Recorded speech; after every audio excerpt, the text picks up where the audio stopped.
a part-time JRebel evangelist. I used to work for Sun Microsystems as a Java evangelist as well. At the moment, I'm actually running my own website called the javapassion.com.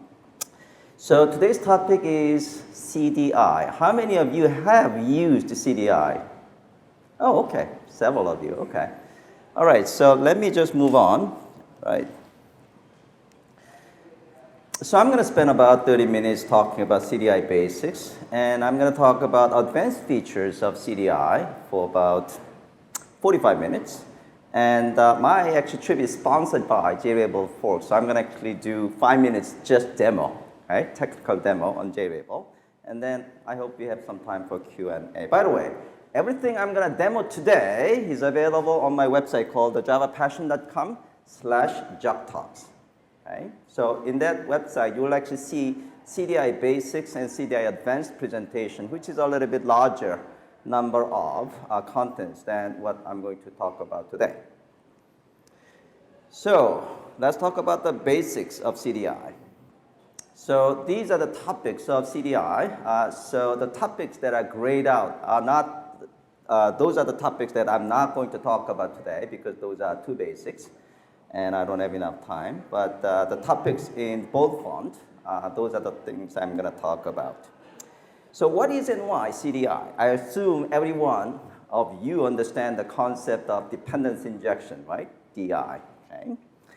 So CDI basically unifies existing dependency injection schemes. So you probably have used the Spring Framework Dependency Injection, or JUICE, or Shin.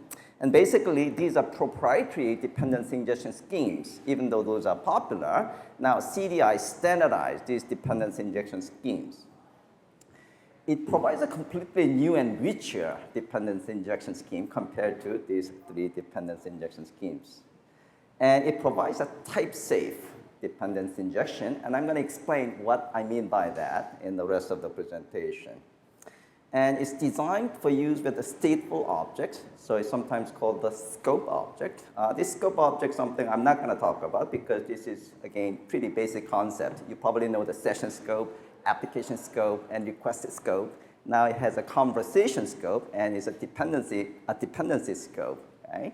So basically, it's providing this scope object. Now, the difference between CDI and other, the scope object you probably have used is that in CDI, it is a CDI container's responsibility to manage the lifecycle of this scope object. Other than that, the concepts are pretty much the same, and I'm not going to actually talk about that.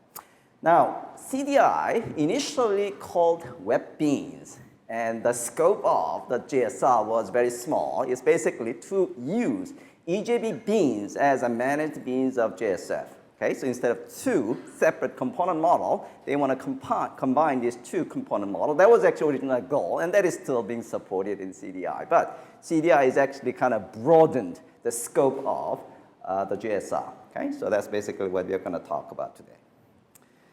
So another exciting feature of CDI is extensibility. Okay? In fact, I believe this is a killer feature of CDI. We are not going to actually use this extensibility for a while. Okay? However, this allows you to build your own Java EE platform. So if you don't like any of the features that are provided by Java EE platform right now, Java EE 6, you can change the behavior of the services. And if somebody actually builds a brand new services, and then you can actually take advantage of it in a portable fashion. In fact, JBoss guys, they are in fact the reference implementer of CDI.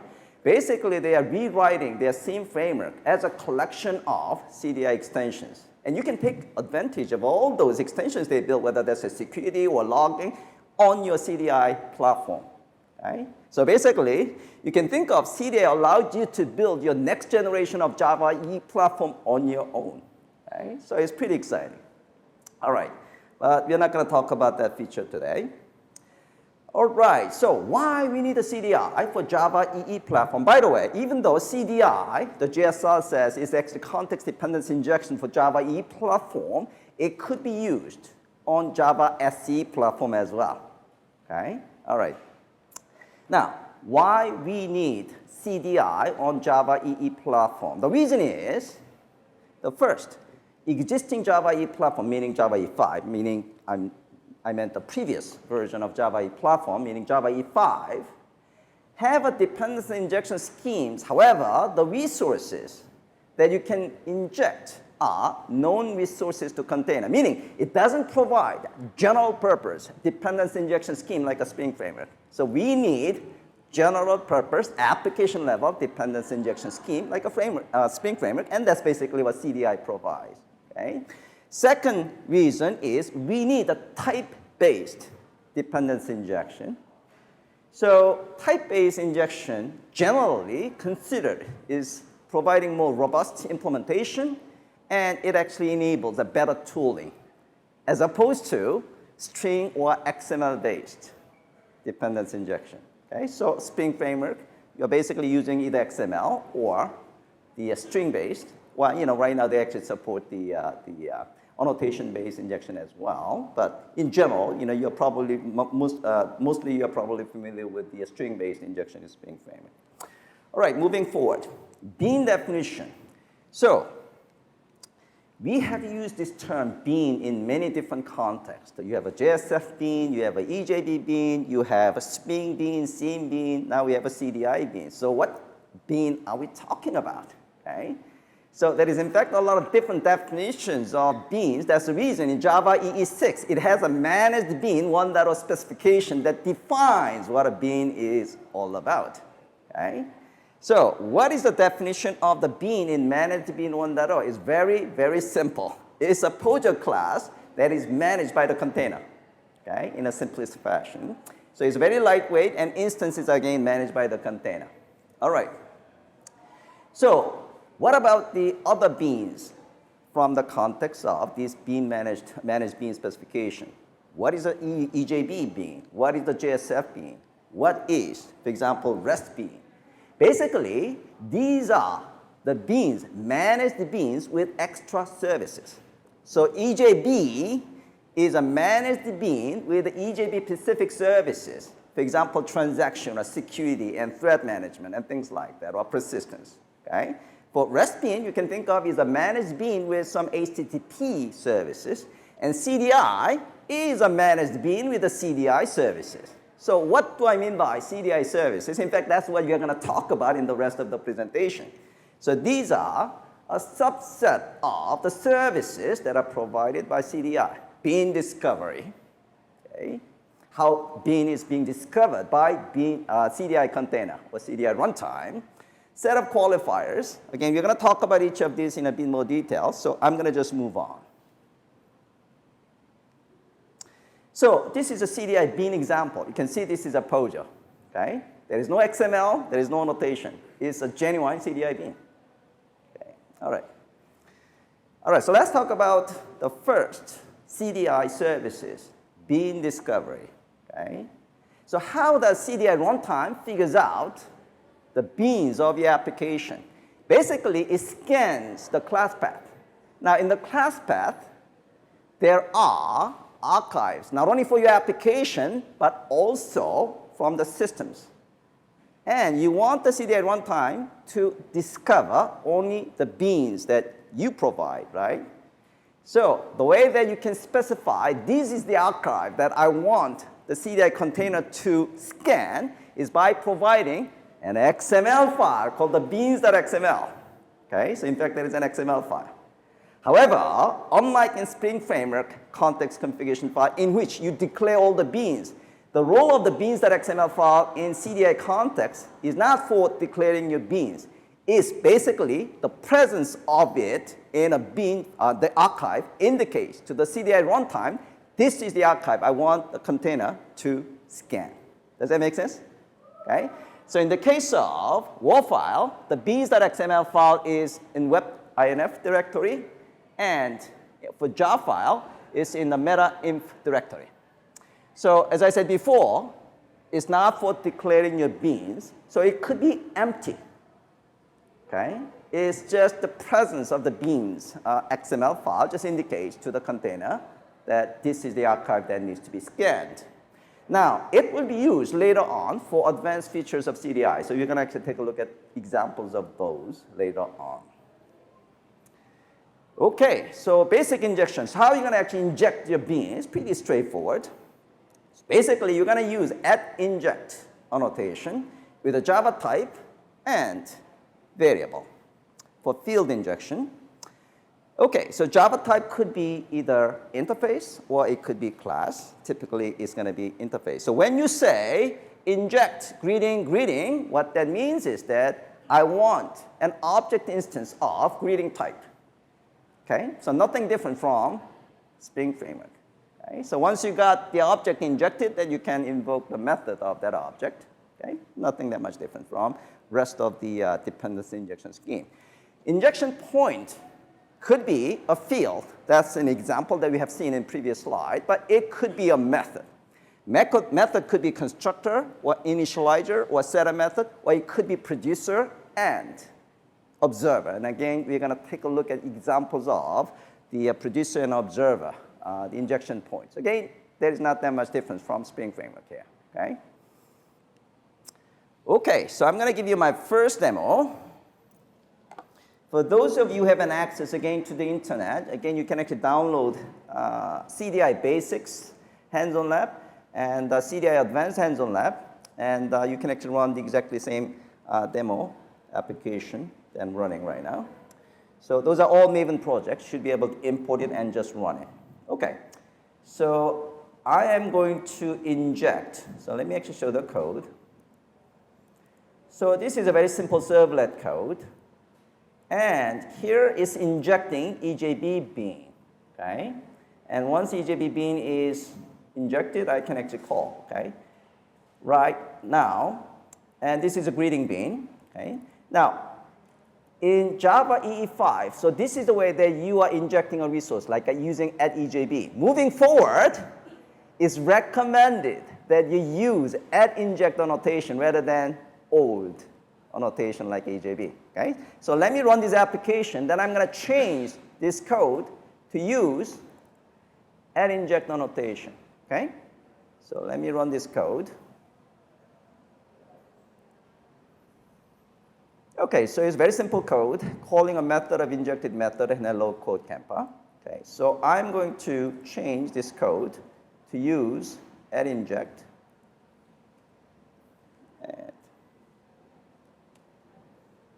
Okay, so I import inject.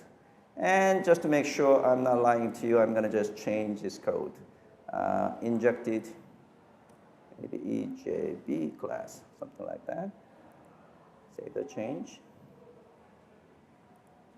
And refresh.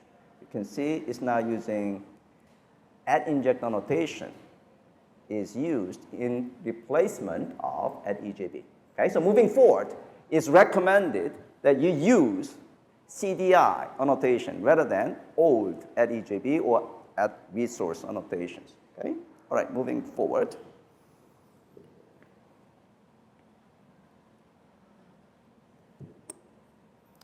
Okay, qualifier. So again, the concept of qualifier is available in all other dependency injection schemes. So what is a qualifier? By the way, qualifier is a type. This is a very important concept, and I'm going to actually emphasize this aspect several times in my presentation. Okay? All right, so qualify is basically when you happen to have a multiple candidates for a type you are looking for, unless you are using qualifier, ambiguity error will occur because CDI runtime doesn't know which one to choose. Okay, so qualifier is used to select a particular type among the multiple candidates. Okay, very simple concept. Okay, so the way that you are going to use a qualifier is set of qualifiers and Java type. So in this case, I'm not just asking just regular user type object, but I'm actually asking the combination of these two. And let me just repeat. I'm not just asking for just regular user type. I'm asking for @logged-in and user type combination object. Okay? All right. So how are you going to actually build and use a qualifier? So first, you are going to build a qualifier. It's basically annotation. Okay, so you're going to actually build the qualifier in the form of annotation. So here I'm actually building informal qualifier. Okay, this is a type. All right. Now, you are going to qualify an implementation with that qualifier type. You are basically adding extra type to this implementation. It's not just regular my greeting type. It's a combination of informal and my greeting type.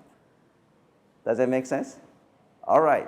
Now, when you are using, as a consumer, as actually a coder who wants an object instance of the qualified Java type, so basically you are going to specify, I want not just the regular greeting type, I want informal and greeting type combination object. Make sense? You see the reason why I'm saying that this qualifier is a type, is actually extending the type of Java. This is a very powerful concept, if you think about it. Okay? Okay, so this is the point that I just mentioned. So qualifier and Java type make a composite type or extended type. Okay? So you can think of qualifier as extra type that you can associate or bind to a particular implementation class. Okay? So qualifiers make type-safe injection possible. So qualifier is a genuine Java type. Okay? So instead of using string, now you're using genuine Java type. This is a way that we can make type-safe dependency injection possible. Okay? All right. There are several built-in qualifiers that are provided by CDI implementation. First, @named. I'm going to actually talk about @named in the following slide. And then we have a default. If you don't specify any qualifier for a particular bean, then @default qualifier is assumed. Okay? All right. The new is, if you want to actually create an object instance without associating a scope, that's the time that you can use @new. For example, if you want to actually inject the bean instance as one of the arguments of a method, this could be actually the usage of the new. We'll see an example of that in one of the demos. And any is basically, you want to actually provide injection point for any qualified type. Okay? That's the time you can use @any. All right. Moving forward, so let's actually try the second demo. Here, I'm going to actually show you ambiguity error first. Okay? And then we are going to use a qualifier. So let me show the code. So this is the ambiguity case. So we have, so this is exactly the same code that we have seen in previous code. Here we are injecting greeting interface type object. Now we have two implementations of this interface. We have formal greeting, which is implements the greeting interface, and we have informal greeting, also implements greeting interface. So we have two candidates. Okay? So when you run this application, CDI runtime doesn't know which one to choose, so it will throw exception, ambiguity exception. Okay? So let's run that application.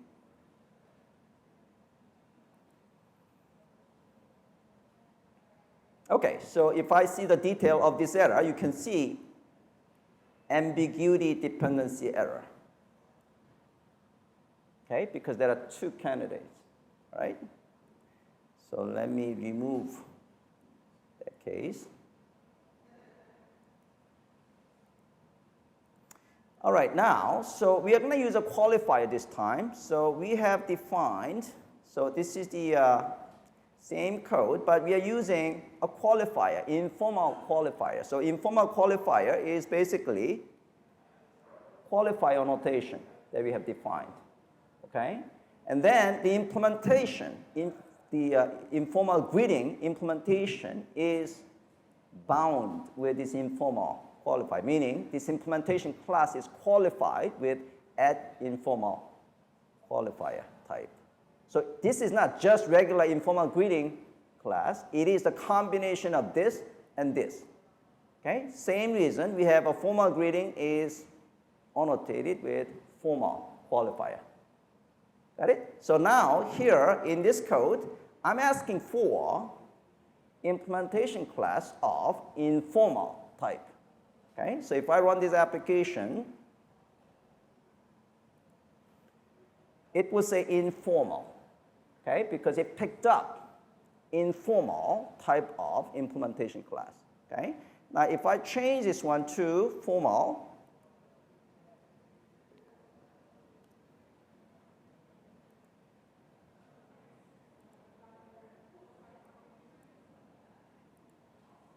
now it's picking up formal implementation class.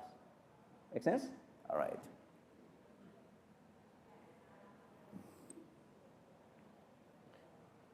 By the way, I'm using JVariable underneath, so whenever I make a change, I don't have to actually rebuild and redeploy the application. Okay? All right, moving forward.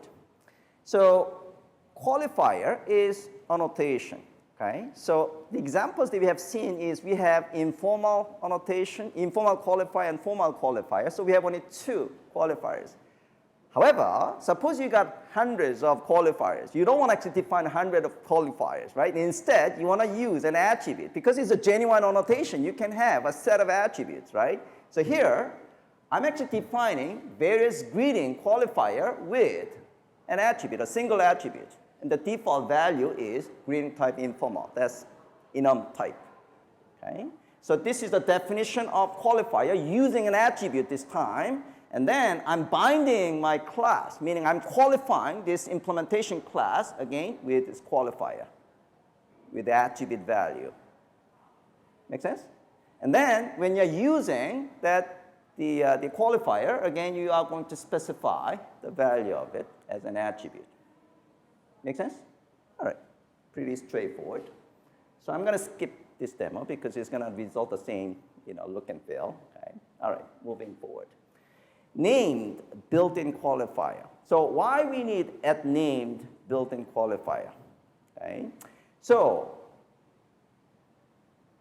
we have seen examples that the qualifier is used inside a Java code. However, there are cases that we have to deal with, meaning invocation of your being, okay, without depending on Java. For example, if you're writing JSP or facelet code, okay, you have to have this notation, right? Okay, so we are dealing with non-Java type code. In this case, we have a way of referencing your being. That's the time we provide. That's the time you're going to use @named annotation. So here, basically, what I'm saying is that I'm actually naming this being with my printer. Okay? By the way, if you're not using @name, the default name is going to be the name of the class with the small letter, first small letter. Okay? So here, I define my being with my printer, and then I can use my printer in my facelet or JSP code. That's what named is all about. Again, pretty straightforward.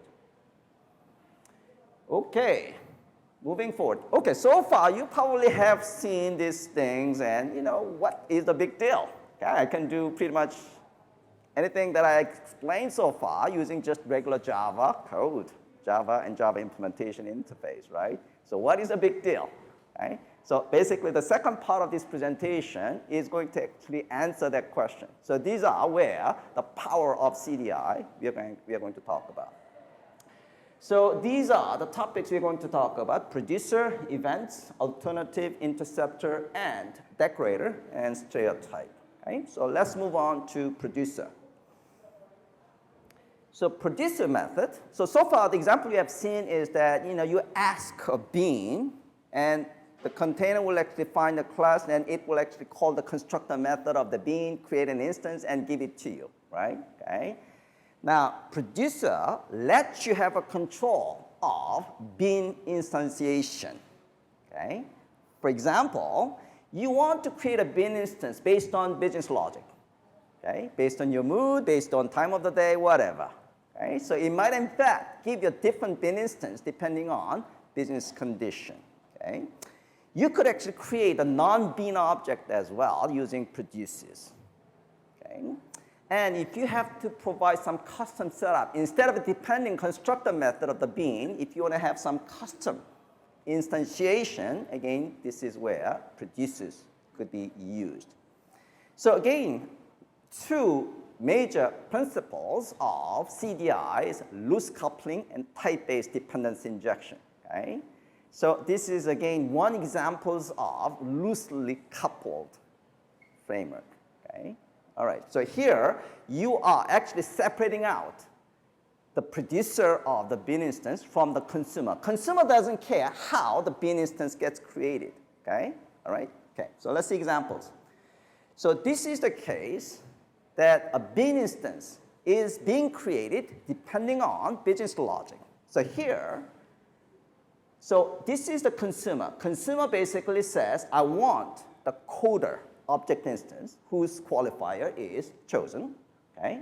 And the consumer doesn't care how the bin instance gets created. Okay? Now, this is how you could create the coder, chosen coder object instance. Here, basically, again, this is an example of new. Here, we have a two implementation object being passed, okay, to this method. And depending on the logic, so here in this code, the coder type is something the user will actually set. I'm going to actually give the demo in a few seconds. Based on what the user set, it will choose either object instance of this or object instance of this.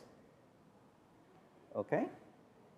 So different object instance will be created and will be returned. Again, client, meaning consumer, doesn't care how the object instance get created. This is, in fact, loosely coupled, okay, the model that I just talked about.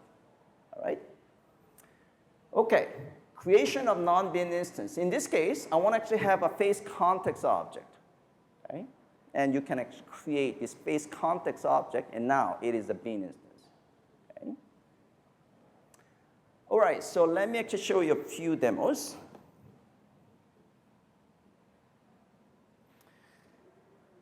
So let me run this application first, and I'm going to show the code. So here, we are actually injecting three different object instances. This is a string, this is integer, and this is the, again, integer. Okay? So let's actually see the consumer code first. So this is Hello Servlet Java. So basically, I'm asking not just regular string object instance, but formal string object instance. Here, I'm not just asking regular int primitive type, but max number int type. And here, again, I'm actually asking for not just regular integer type, but random integer type. Okay? All right, so let's actually see producers. Again, consumer doesn't care how the object instance gets created. Here, producers is there. Okay? So here, this is the code. So depending on the time of the day, different string object will be created. Make sense? This is an example of business logic is used to create a different bin instance. Do you agree with that? Okay? All right. Same thing with the max number. Okay? So here, we don't have that much of the setup code, but here, this max number could be generated depending on, again, your mood or depending on whatever business logic you want. And same thing with this. Okay? All right. Now, let's see. I'm going to actually do a couple of exercises. So here, we define the formal, okay? And it produces formal type of string, okay? And this is the consumer, okay? What happens if I actually do this? What do you think?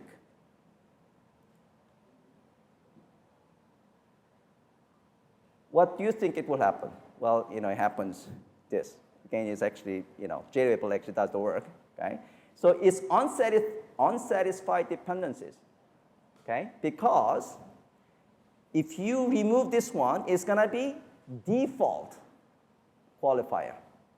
Okay? However, the consumer was asking formal qualifier. So there was no formal string object available. That's the reason we got unsatisfied, okay, dependency injection. Okay? So now if I remove this one, do you think it will work? How many of you think it will work? How many of you think it will not work? How many of you don't know what you're doing? You're here for pizza. Be honest. No, I'm just kidding. All right, it should work because here the producer is generating default qualifier object, and consumer is also asking for the default objects. So it should work. Okay? So if I just run it again, it works. Okay? What about the case that now I'm going to remove this guy? It would work or not? It didn't work. Okay? Okay? Again, this guy was actually looking for, you can see unsatisfied dependencies because this is providing formal string object. However, this guy's asking for default string object. Okay? All right. Okay, so that is the first demo. Now let's take a look at the second demo. That is the one that I showed in the presentation. So let me just run this application. So here, this is the string encoder. So I have two choices. I can either choose test or shift letters. And depending on what I choose, different implementation will be used for creating an object instance. So here, if I choose A, and then if I want to move by 2, then it will actually display C. Okay? And this is actually using implementation based on this. But if I use test version of it, then it will use a different implementation. Okay? So if we see the code, that is basically what I showed you in the presentation. So we have coder implementation and test coder implementation. And here, depending on what user has chosen, okay, so this coder type is set from the JSP page, okay, and depending on which one I chose, it will choose a different implementation for providing object instance. Make sense? All right. Okay, moving forward. Type-safe use of Java EE resources. So this is another usage of produces. And again, this is in fact one of the differences that you will see, in fact, what is possible with existing Java type versus what is possible with the CDI. Now, in all Java EE5 code, okay, you might in fact have to use a string value like this, okay, persistent unit. If you have just one single persistent unit, you don't have to specify it, but you could have a multiple persistent unit. In that case, you have to specify it. And this one is just a persistent unit resource. However, if you're actually providing like a connection factory of JMS, again, you have to specify the string value of it, okay? Now, if you have to have multiple places where you have to specify these resources using strings, okay? What you can do is you can use a produces to create a single. So here, this is an example. So here, instead of actually having this producer field persistent unit in many different places, I'm going to actually have a single location where I'm actually producing user database type of persistent context object, in this case, entity manager object. Okay? Again, this user database is the qualifier. And then, in the consumer code, you are going to use this user database type. So here, you don't have to use a string. So this is providing, again, type-safe code. Okay? All right, so let me show the demo.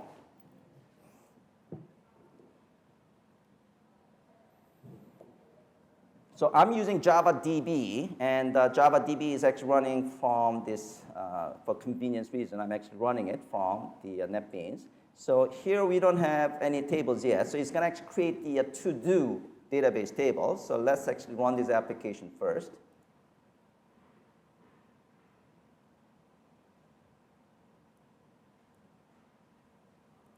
Okay, so this is the code. Let me run the code, and I'm going to show the code.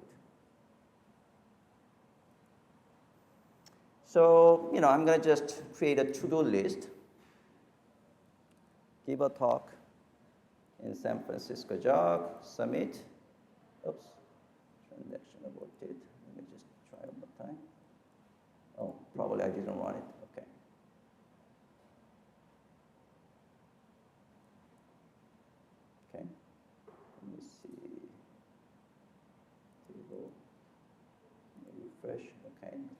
clear.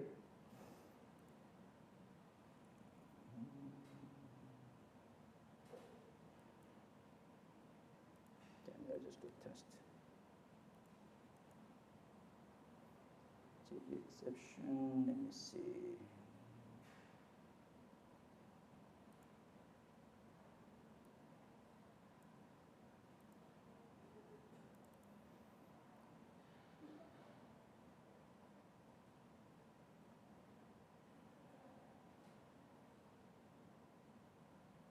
It should actually create a persistent unit. Actually, persistent XML file is defined in a way that it should actually create automatically. So let me just see.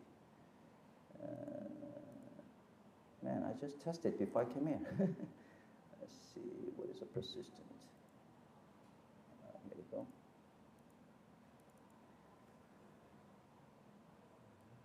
Okay. Yes, it's actually drop and create tables. So that should work okay. So let me see. I'm going to just clean build, and if it doesn't work, I probably have to move on.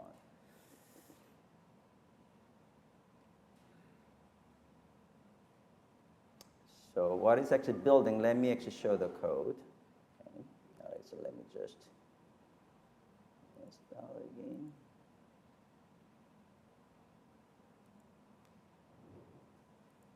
So this is the entity manager. I mean, this is again the same code that we have seen. So, by the way, you can see producers can be actually used not only in the method but also field. Okay? So this is actually where I'm actually producing not just regular entity manager object, but user database type of entity manager object.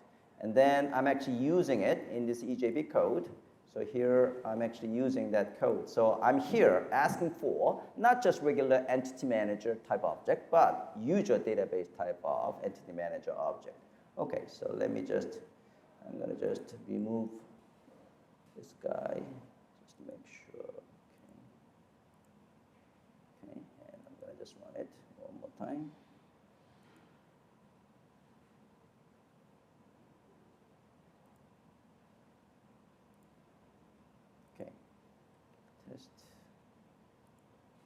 Okay, that worked. Okay, and test 222 whatever, and submit. And if I see 2 items, I got those 2 items added to the database. And if I want to see actual table, I'm going to just refresh, and this is the to-do list.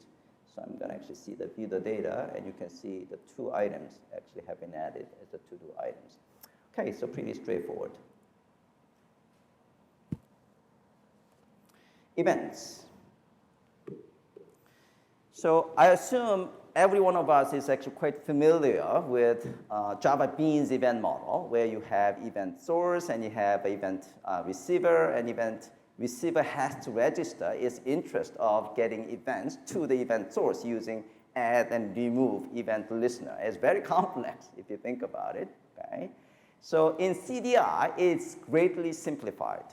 Okay? And you will see what I mean by that. Again, this is another example of loosely coupled scheme where event producer and event consumer, in fact, are separated out. Okay? All right. So the way that you are going to use this event model is you're going to define event class, and then you are going to fire an event as an event producer and event listener. In fact, this is the simplification. As event listener, only thing I have to do is to observe using @observes notation. That's it. You don't have to register yourself to the event source, anything like that. Okay? So let's see example of this. So event class is just a project class. Okay? So you can see this is the logged event. Okay? And event producer is going to have injected event object. So here we are injecting event object of this generic type, and then it's going to just fire using that event object. Okay? All right? All right, now, as event listener, the only thing it has to do is using @observed an event. That's it. Very simple. Okay? All right, so let's do simple demo.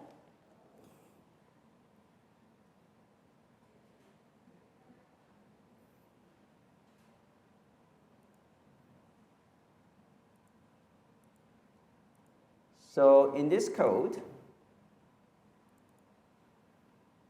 this guy is actually functioning as both event producer and event listener in a single class. So this is a login class. You just log in, and so when, well, let me run the code first. Okay.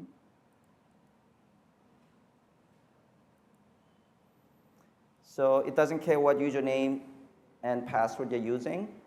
Okay, it will just accept it, and if I click submit, then it will just return this value. It's very simple, the servlet code. Okay. Now, so this is the code. Now, when it does perform this, the login process, it's going to fire. Okay, the servlet code will actually, the invoke. So this is a login servlet code, and this code will actually call the login method here. Okay, so this login method is basically perform the validation of username and password. In this case, accept anything. And then it will fire an event, okay? And it also actually receive the event. So this is the case. I'm actually observing the logged in event using observed, okay? So when I see the console, you can see this is observed, okay? Pretty straightforward, okay? Now, you can also qualifier event with qualifier, okay? So here, I'm not just dealing with a regular event type, but admin qualified event type, okay? And here, producer will fire an event. Now, event consumer can specify, I'm not just receiving regular logged event, but I'm actually receiving admin and logged event combination event object. This is a qualification. Do you agree with that? All right. Okay, so let's actually do the next demo. So this is the case.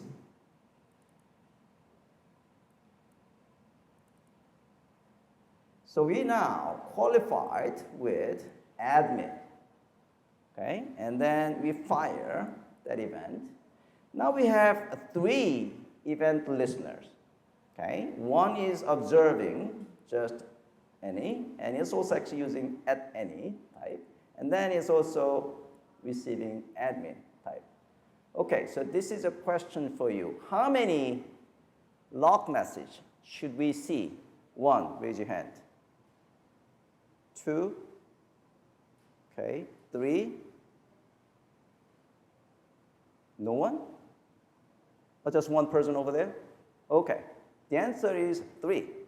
Okay, so let's actually run this code.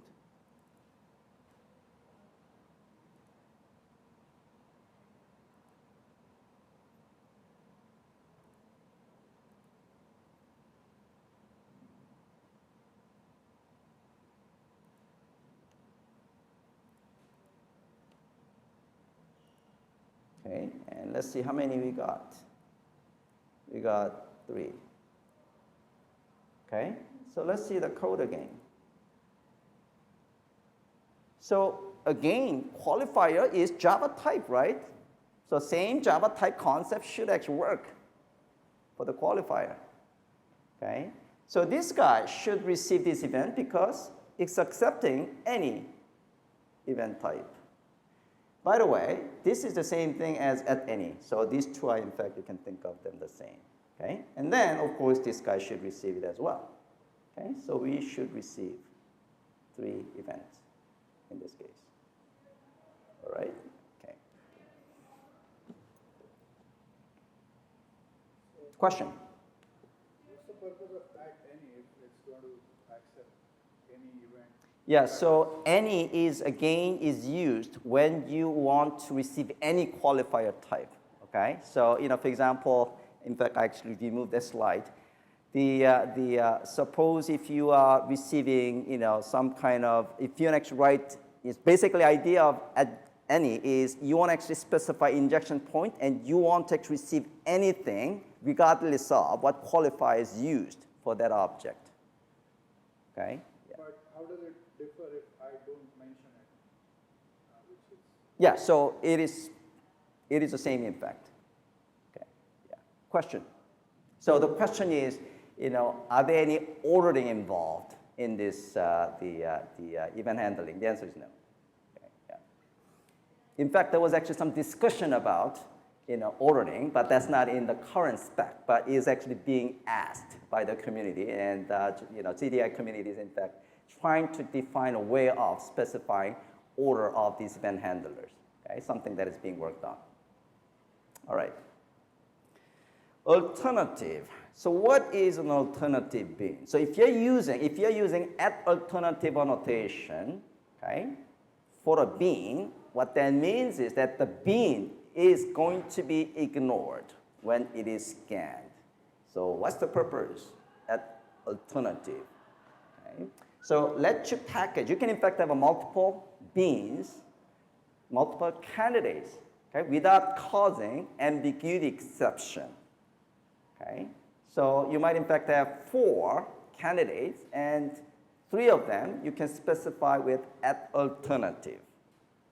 Okay, that means those 3 will not be considered as a candidate, okay, by CDI runtime.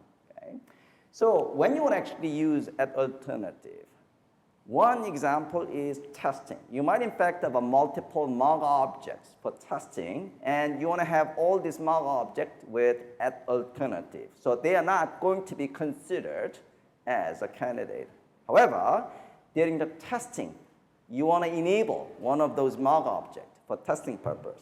Now, in order to enable that mock object that is annotated with the at alternative, you have to specify that bean in beans.xml file. So this is the first example of using beans.xml file, nothing, just more than the indication of the application archive. Okay? All right. So this is an example. Suppose I have a testing code, and I set with at alternative. What it means is that this implementation class will not be considered as a candidate, okay, by the CDI runtime. Now, if I want to activate this particular implementation, then I specify in the beans.xml file. Then this guy will be used, okay, as implementation class of choice. Okay? All right, so let's try that.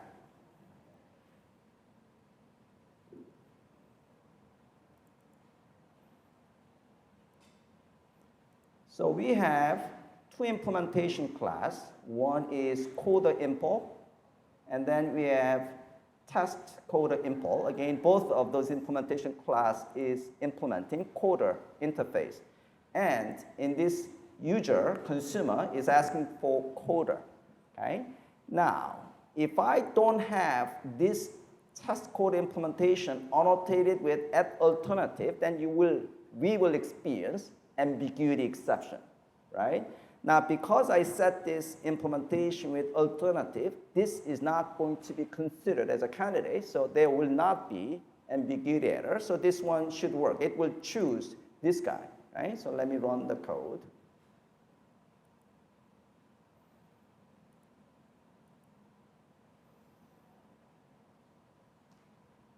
Okay, so this is the same code. I'm going to say A and shift by true, then it will say C. Okay? All right. Now, for testing purpose, I want to actually use this guy. So now this is the time I am going to go to my beans.xml file. Oh, here we go. Beans.xml file, and I'm going to enable that particular test implementation. Okay, now this will use this. Okay, so let me just run the code. Yeah, actually, JRay will actually do its work, so I should be able to, this time, refresh. Oh, yeah, looks like I have to try again.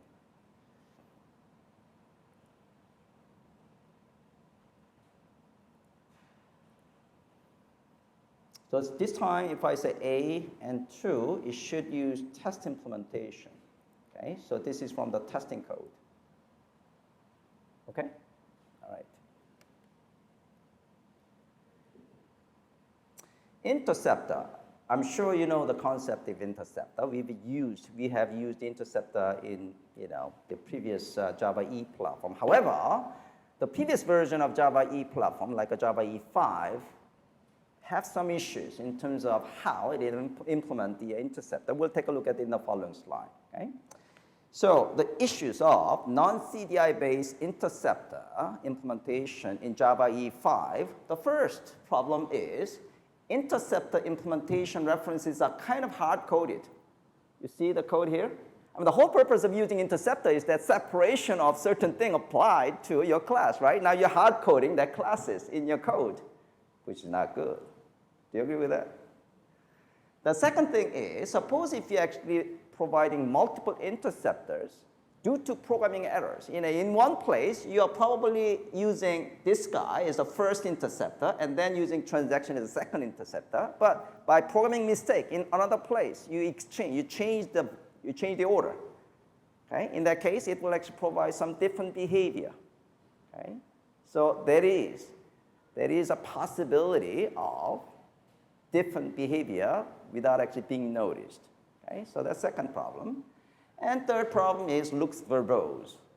Okay? Looks very crowded. So these are the issues of interceptor schemes of Java EE5. So CDI provides a better interceptor schemes. Okay? So here, the way you're going to actually implement interceptor is, again, you're going to define interceptor binding type. So here, you're going to use interceptor binding. You're basically you're defining log interceptor binding type. Okay? Again, you can think of it as a qualifier as well. Okay? And then you're going to write interceptor implementation. So here, we're actually separating out interceptor implementation from the user of the interceptor. Okay? So here, you're going to provide logged interceptor binding type, and then you're going to provide implementation. Okay? So we're actually providing around invoke interceptor implementation. And then you are going to specify that interceptor for target class. Okay? So target class doesn't know how this is implemented. The implementation of logged could be changing, okay, without affecting this code. See the improvement? All right? All right. Now, interceptor implementation has to be activated in beans.xml file. So this is another example that you're using beans.xml file. Okay?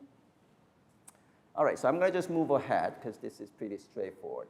Now, you can have a multiple interceptors. We have a transactional interceptor here, and we have a secure interceptor at the method level. If you have interceptor at the class level, then that interceptor gets applied to all methods. Okay? If you're specifying interceptor on a particular method, then that interceptor will be applied on that particular method. Pretty straightforward. Now, here you can specify order of, question. The question was, is there any other cases I can use interceptor besides the class and method? And the answer is no. It's just class or method. Okay? Yeah. All right, so this is the case that you can specify order in beans.xml file. So here I'm saying that security interceptor has to be invoked first, and then transaction interceptor should be invoked next. Okay, so there is no ambiguity or error, possible error on order of these interceptors being invoked. In fact, order of interceptors being invoked is pretty important. Okay? Has implication in terms of its behavior. All right, so I'm going to just move ahead as well. Okay, you can create a composite interceptor. Here, again, the verbosity of previous Java E-based interceptors. You can actually combine the set of interceptors to create a brand new, semantically meaningful interceptor. Here, I'm actually creating business operation interceptor, combining the security and transaction interceptors. And then the code is going to use this business operation interceptor. Okay, question? The ordering doesn't matter, right? In this case? In this case, yeah, because you actually specify the order in the previous, the composite interceptors. Okay, moving forward. I'm sorry, so the order is actually still specified the bin.xml file. I actually gave you a wrong answer. Okay, so the order of the interceptors still being defined in bin.xml, not in the order of the the annotations. Okay, yeah, sorry. Okay, moving forward, Decorator. Okay, so Decorator is basically implementing Decorator pattern. How many of you use aspect J? No one? Okay, just okay. Okay, so aspect J has what is called the instantiation. So basically, it's decorating interface. You are basically adding some logic to your interface. Okay, all right. You don't have to actually create a brand new interface. Instead, you can actually add business logic to the existing interface. Okay, all right. So you can actually also use delegate annotation to use the original object.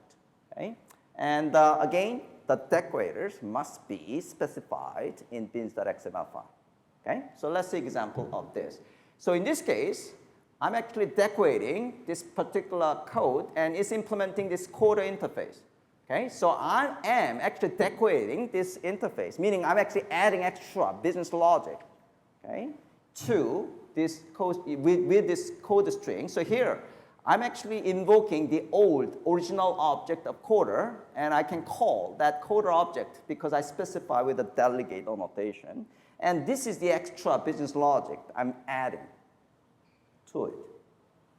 Okay, so this is Decorator. And again, you have to specify that Decorator in bin.xml file. So let's actually try that.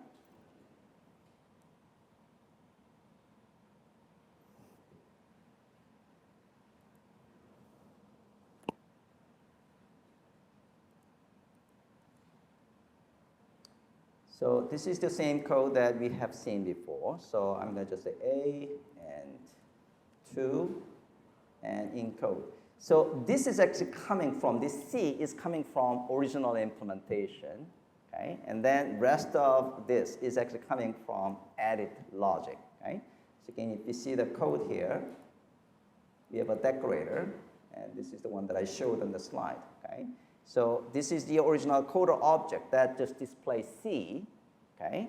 And then these are the extra logics that are added by this decorator, okay? All right. Stereotypes. Stereotype is a notation that groups other annotation, okay? So you can in fact have multiple annotations into a single stereotype, okay? So these are the things that you can have inside your stereotype. Okay? So examples of this, suppose I have multiple qualifiers like this, and it looks pretty verbose, right? And if I have to use this set of these qualifiers in many different places, then it's a little bit too much to, it's kind of duplication, right? So in that case, what you can do is you can actually create a stereotype like this. Okay, so I created a stereotype called the business component, and then I just use this business component qualifier, okay, as a replacement of all this combination of qualifiers. All right, so pretty straightforward concept. All right, so that ends my presentation on CDI. I'm going to actually spend just less than 5 minutes on demonstration of JRabel, and then hopefully we have about 10 minutes Q&A on CDI or JRabel, whatever you want to talk about. How many of you ever heard of JRabel? Oh, many of you, okay. How many of you are using JRabel? Oh, one person, okay. So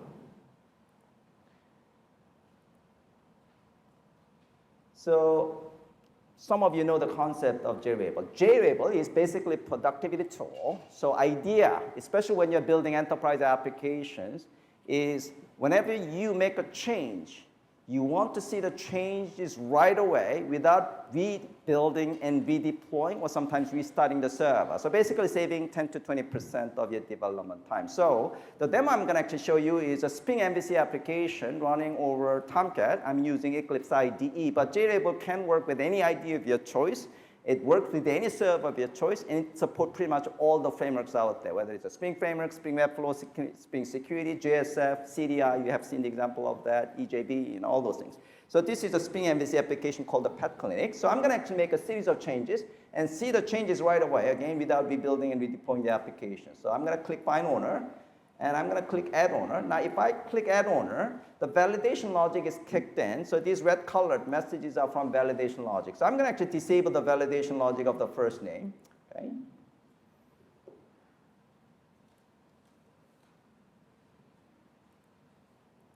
So this is the validation logic. So I'm going to just comment out the validation logic of the get first name.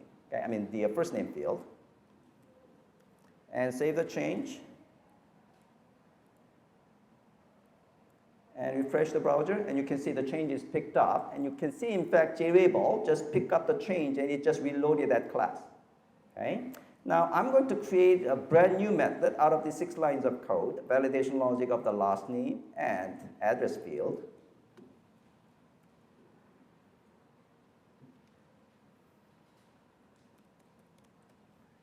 So I call it my method. So my method has been created as invoked.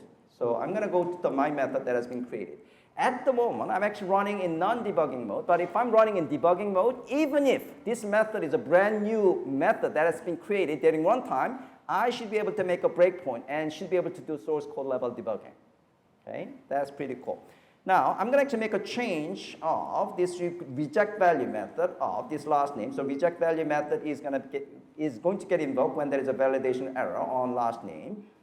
So I'm going to change to some random value, which I know is not a message, it's bundle file, so maybe ABC, which means this third string object will be used as error message. So I'm going to just, I couldn't type well, so I'm going to just do DDDD thing, and then refresh the page, and obviously you can see it's actually picking up the change. Now, I'm going to change messages bundle file to add this ABC because I do not want my code is breaking internationalization. So I'm going to actually open messages, the properties file, and then ABC.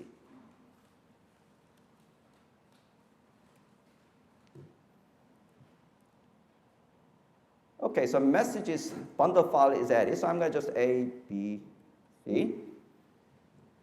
And I'm going to say San Francisco jog, whatever. Save the change. And refresh the browser, you can see it's picking up a change from messages bundle file. Okay? And you can see, in fact, JVable just reloaded this messages bundle file because it detected a change. Another type of properties file I want to change once in a while, again, without rebuilding and redeploying my application, is log4j properties file. Okay? Sometimes I want to see more fine-grained debugging messages. Okay? All right, so I'm going to actually open log4j properties file. So this is log4j properties file. For now, Spring Framework web package, the default log level is set to error, which means I'm not seeing debug level log messages. So I'm going to change this one to debug so that I can see debug level log messages. Save the change.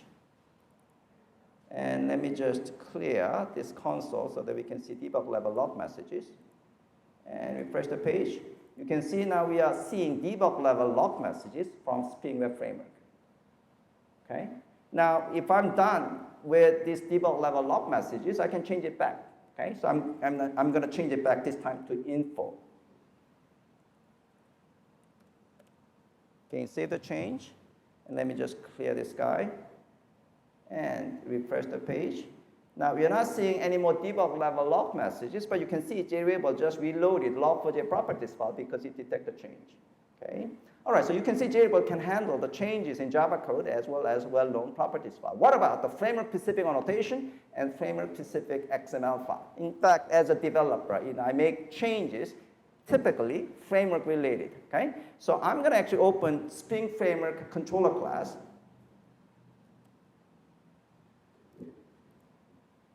This is add-owner form Spring controller class, which has request mapping annotation. So in Spring Framework, request mapping annotation is used to map incoming request URL to this controller class. Okay, so that is basically what I'm using right now. Okay, owner/new. That's basically what I'm using here. So I'm going to change this value to some random number. Give me some number. 6. I love 6. All right. So if I press enter, as expected, we get 4 kind of error because we don't have any controller class that handles this brand new URL. Okay. So we're going to actually go to the controller class and change the value of this controller to handle this new URL. Okay. And save the change. And refresh the page. Voila, it's picking that up. Okay, so now you can see JRable can handle framework-specific annotation. Okay, so when we say JRable handle any kind of framework, that means it understands what it does, and it understands whenever you make a change in annotations or XML file, it knows what to do. So next demo is in fact actually changing XML file. So in Spring Framework, you actually declare all your beans in Spring Framework context configuration file, right? So I'm going to actually make 3 changes. First, I'm going to create a bean, Spring bean, and then I'm going to declare that bean in XML file, and then I'm going to inject that bean and use that bean. Okay? All right. So I am going to go to this class, the package where all the domain classes are located. So I'm going to just create a brand new Java class called myJRableBean.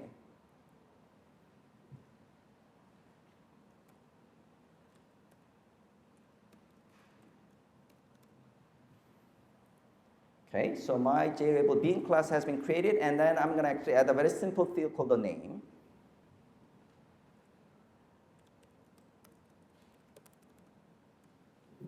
And then I'm going to create the getter and setter method.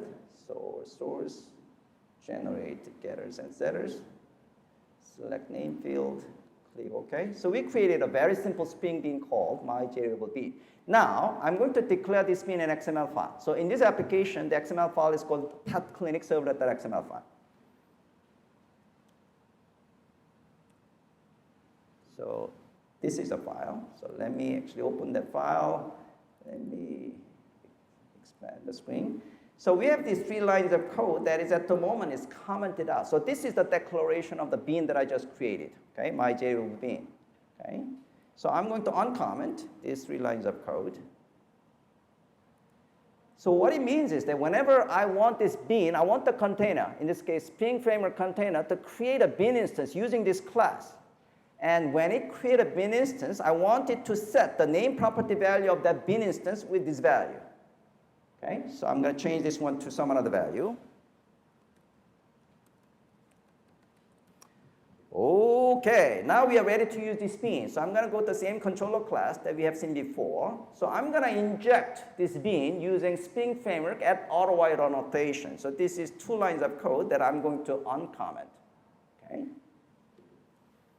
and import the class. So basically, I'm injecting my bean using auto-white annotation. Now I can use this bean instance in my code. So this controller class has a setup form method that is used to create a form object called the owner class. And this owner class is the one that has a first name and last name field that are used to display this form page.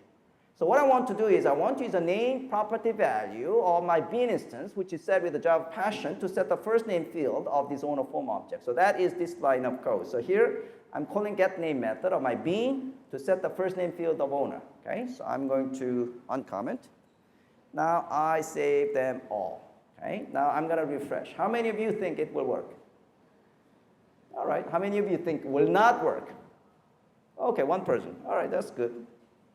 So I refresh, and it worked. Okay? Now, my last part of the demo is I am going to change everything back to where it was. Okay? So I'm going to just undo all the changes.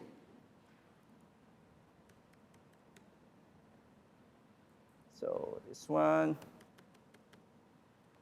log4j,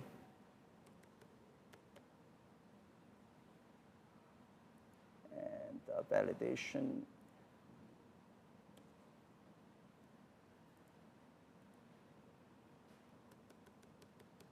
Now, as far as JRable is concerned, these are just additional set of changes that I'm making to the changes I made. Okay, so I'm going to even delete the class that I have created. Okay, so I'm going to remove the class that I have created, delete, and then I save them all. Okay, and then I'm going to actually go to my old URL, and then it behaves. Nothing has been changed. And if I click add owner, you can see it's using old validation logic. Okay? So you can see JABLE is actually saving a lot of your time. If you actually have to make a lot of changes during the day, it's basically saving about an hour, sometimes 2 hours. Okay? All right, so that is end of my presentation. Thank you for invitation, and hopefully see you guys again some point. Okay, thank you.